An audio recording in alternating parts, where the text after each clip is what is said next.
She announced at my birthday party, "I'm polyamorous now. Accept it or we're done." I smiled. "I support your journey." Then I introduced her to my parents, both divorce attorneys who specialize in infidelity cases. When they handed her papers for the apartment lease violation and unauthorized subletting charge, there's something uniquely humiliating about being blindsided with relationship-altering news at your own birthday party. But there's also something uniquely satisfying about watching someone who thinks they're holding all the cards suddenly realize they've been playing an entirely different game. I'm Alex, 31M, and until 3 months ago, I was in what I thought was a committed relationship with Mia, 29F. We'd been together for just over 2 years, living in the same apartment for the last 6 months. The apartment was in my name only, a detail that will become important later, because I'd signed the lease before we started dating. When Mia moved in, we discussed adding her to the lease, but she was between jobs at the time and didn't want the obligation. We agreed to revisit it once she was more settled in her career. Mia was creative, spontaneous, and passionate, all qualities I loved about her. I'm more analytical and measured, working as a software engineer for a fintech company. We balanced each other well, or so I thought. What I didn't realize was that Mia's spontaneity sometimes crossed into impulsivity, and her passion occasionally manifested as selfishness. The beginning of the end came on my 31st birthday last April. I'd planned a small gathering at our apartment, just close friends, my sister and my parents, who were driving in from the suburbs for the weekend. Nothing fancy, just drinks, food, and good company. Mia had been acting distant for a couple of weeks, constantly on her phone and taking calls in another room. I'd noticed, but chalked it up to stress from her new job at a marketing agency. I should have paid closer attention to the signs. My parents arrived early to help set up. They've always been supportive of my relationships, though they can be a bit intimidating.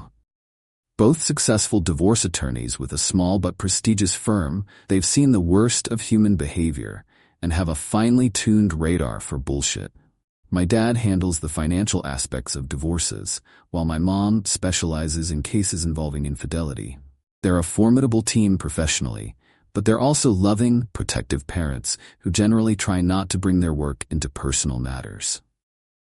The party was going well.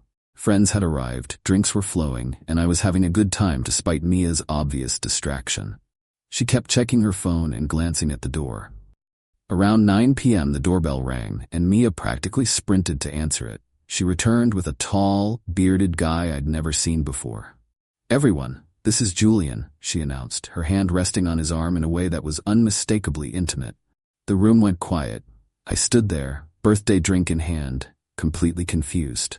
"Julian's a colleague from work," she continued, either oblivious to or ignoring the tension. "We've been spending a lot of time together recently." My friend Dave, never one for reading a room, awkwardly offered Julian a beer.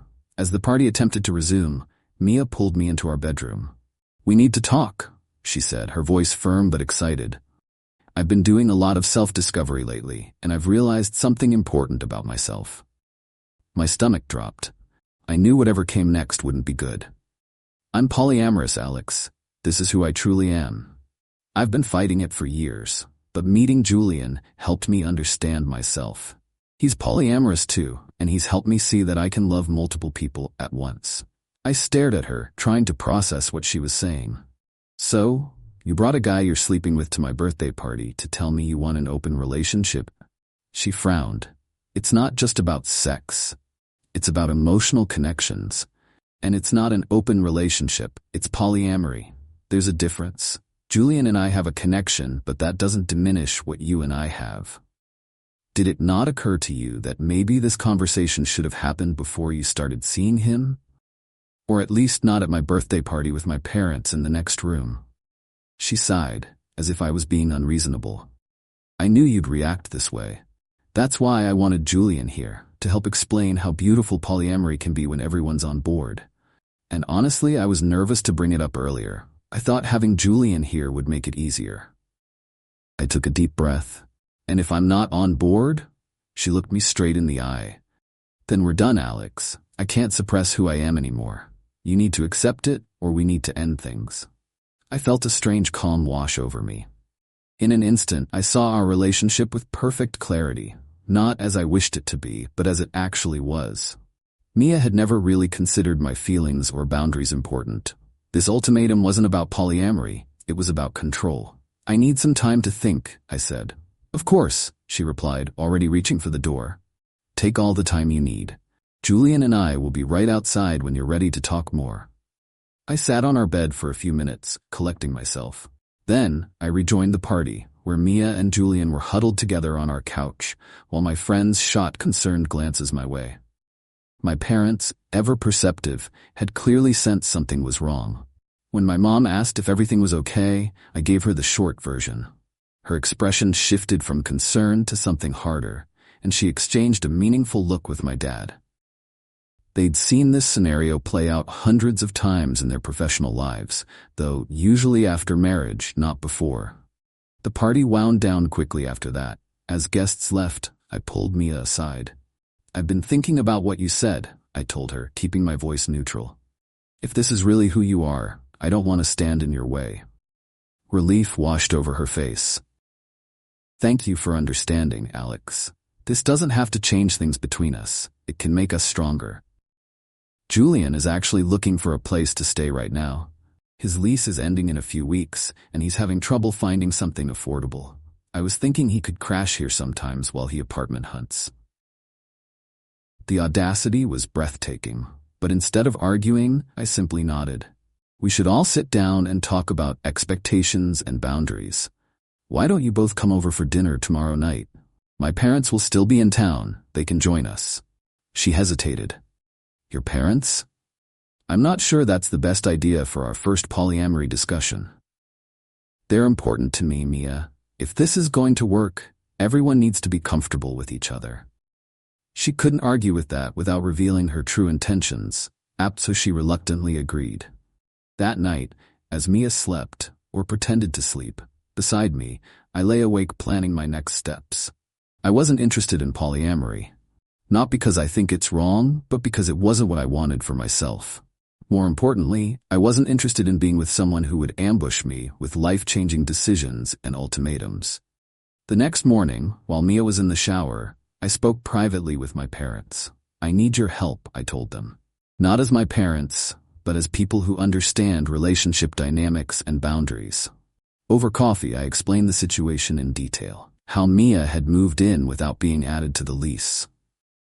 How I suspected she'd been bringing Julian to our apartment while I was at work. I'd noticed unfamiliar items appearing and disappearing, and our doorman had casually mentioned Mia's friend had been around several times. How she'd announced her polyamory as a fait accompli, not as the beginning of a discussion. My parents listened carefully, occasionally asking clarifying questions. Then my father asked the question that mattered most. "What do you want, Alex?" "I want out," I said without hesitation. "But I want to do it right." They nodded in understanding and offered to help.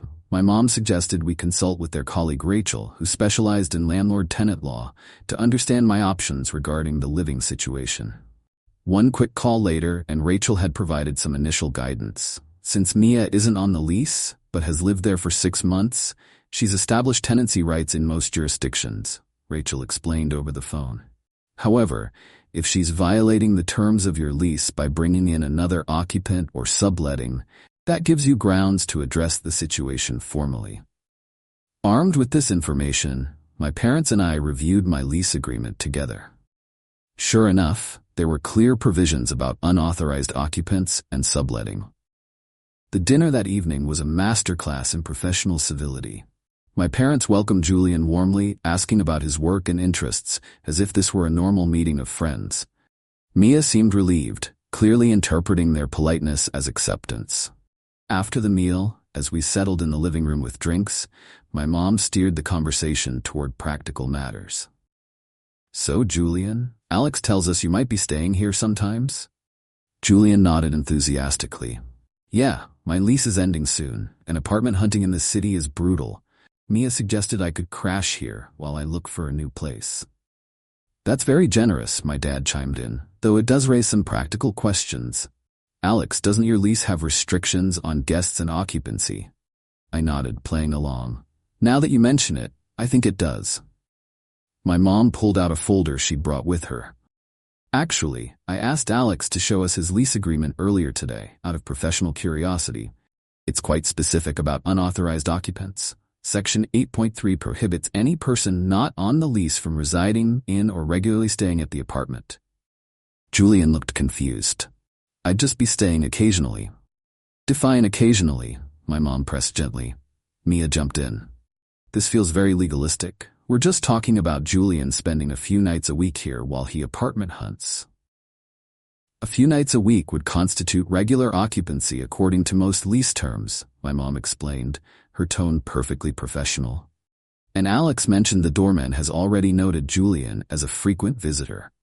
Mia's face paled. The doorman keeps track? It's a security building, I explained. They keep a visitor log. Not detailed records, but they do note patterns for security purposes. My dad took over.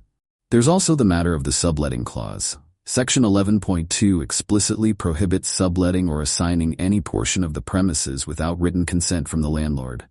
I'm not subletting anything, Mia protested. Actually, you are, my mom countered. Julian, didn't you mention earlier that you've been contributing to household expenses when you stay over? Julian nodded hesitantly. Just a few $100s to help out with utilities and stuff. Mia said it was only fair since I've been staying over regularly for the past few weeks. Mia shot him a look that could have melted steel. That could be construed as payment for accommodation, my dad said, which constitutes unauthorized subletting. My mom slid a document across the coffee table. This is a draft notice outlining potential lease violations. It hasn't been filed with anyone, but it details the issues that could be raised with the landlord if this situation continues. And this, my dad added, producing another document, is a summary of tenancy rights and responsibilities in this state, including the proper procedure for when someone needs to vacate a shared living space. Rachel, our colleague, who specializes in landlord-tenant law, prepared it. The room went silent. Mia stared at the papers, then at me, realization dawning on her face. You planned this, she said quietly. I nodded. Not the part where you cheated on me and tried to disguise it as polyamory, but everything after that, yes. I never cheated, she insisted, though her voice lacked conviction. Polyamory isn't cheating. Polyamory that's discussed, negotiated, and consensual isn't cheating. I corrected her. What you did, starting a relationship with someone else secretly, then presenting it to me as an ultimatum, that's just cheating with extra steps. Julian looked increasingly uncomfortable. Mia told me you two had already discussed opening up the relationship, and you were cool with it. She said you just needed time to adjust to meeting me. I turned to him. She lied to you too, then.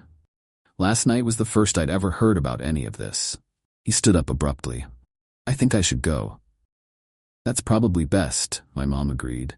But before you do, you should know that you've been misled about the living situation here. If you continue to stay overnight regularly without being added to the lease, it could potentially create legal complications. After Julian left, Mia exploded. How dare you ambush me like this? Involving your parents, threatening me with legal action. This is insane. More insane than bringing your lover to my birth party and giving me an ultimatum to accept your polyamory or break up? I asked calmly. I was being honest about who I am. No, you were retroactively justifying your cheating. If you were truly interested in ethical polyamory, you would have discussed it with me before starting something with Julian. My dad cleared his throat. The legal issues remain, regardless of the relationship dynamics. You need to make other living arrangements, Mia. Given the circumstances, it would be best for everyone if you began looking for a new place to live. You can't just kick me out, she retorted. I have rights. I've been living here for 6 months. You do have rights, my mom acknowledged. And we're not suggesting immediate eviction. What we are suggesting is that continuing to live together after this would be untenable for both of you. Alex is willing to provide reasonable time for you to find alternative housing. We were thinking 30 days, which is standard notice. And where am I supposed to go? She demanded. My mom smiled thinly. I believe Julian has a place for another few weeks before his lease ends. Perhaps you could stay with him while you both apartment hunt. After all, you're in a relationship now. Mia looked from my mom to me, finally understanding the position she was in. This isn't about the lease at all, is it? This is revenge. No, I said honestly. It's about consequences. You made choices that violated our relationship. Now you're facing the natural results of those choices. We negotiated the details over the next hour. In the end, we agreed that she would move out within 2 weeks. I would refund her portion of the month's rent, and in exchange, she would leave without pursuing any tenancy claims. My parents recommended putting this agreement in writing, which we did. A simple document that we all signed. She left that night to stay with a friend, taking an overnight bag with her. Over the next 2 weeks, she returned several times with friends to collect her belongings, each visit tense but civil. My parents stayed in town for the weekend as planned, but checked in regularly by phone to make sure things were progressing smoothly. Julian, to his credit, reached out to apologize after speaking further with Mia. She finally admitted she never talked to you about any of this before starting something with me, he wrote. I would never have gotten involved if I'd known. That's not how ethical polyamory works. I appreciated his honesty. He even offered to return the money he'd contributed for staying at the apartment, explaining that Mia had told him I knew about and approved the arrangement. I told him to keep it. He'd been misled just as much as I had. In the 3 months since then, I've had time to reflect on what happened.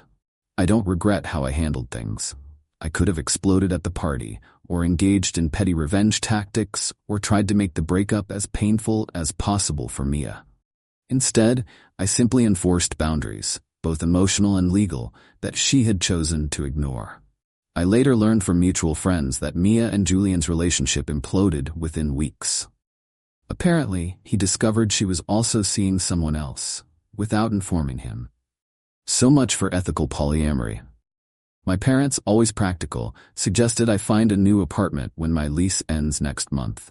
Too many memories, my mom said, and you might want a fresh start. They're probably right, as usual. Last week, I received a rambling email from Mia, alternating between apologizing for how things ended and accusing me of manipulating and embarrassing her. She suggested we meet for coffee to clear the air. I haven't responded and don't plan to. Some people have suggested I was too harsh, that I should have just broken up with her without involving my parents or exploring legal options. But I disagree. Mia didn't just suggest polyamory. She forced a unilateral decision on me, violated my trust, and tried to move someone else into my apartment without my informed consent. Then she presented it as an ultimatum. Accept it, or we're done. I simply showed her that ultimatums work both ways. Eat it. Thanks for all the comments and support. To address some common questions. 1. Yes, the lease violation concerns were legitimate. My building has strict rules about occupancy, mainly for insurance and security reasons. While we never actually filed anything with the landlord, the drafted documents outlined real potential violations that could have led to problems for me as the leaseholder. 2. My parents didn't threaten to sue Mia, they simply helped me understand my rights and hers in this situation. The papers were informational documents about potential lease violations and tenancy rights, not legal threats. We resolved everything through a mutual agreement. 3. Julian wasn't a bad guy, he was misled as well. Mia told him I knew about and approved of both their relationship and his staying at our place. When he learned the truth, he apologized and removed himself from the situation. 4. I have nothing against ethical polyamory. What I have a problem with is someone starting another relationship without my knowledge, then retroactively claiming it's polyamory and giving me an ultimatum to accept it. 5. For those asking why I let her move in without adding her to the lease, that was definitely a mistake on my part. We had initially planned to add her after her probation period at her new job, but I didn't follow up when the time came. Lesson learned. 6. Yes, I understand Mia had established certain tenancy rights despite not being on the lease. That's why we negotiated her exit rather than demanding she leave immediately, and why I refunded her portion of the rent for the remainder of the month. Update. 6 months later. Life has settled into a new normal since my last post. I moved into a new apartment in a different neighborhood, Smaller than my old place, but with a great view and no memories of Mia. My parents helped with the move, of course, and my dad insisted on reviewing the new lease agreement, just to be safe. The most unexpected development came about 2 months ago.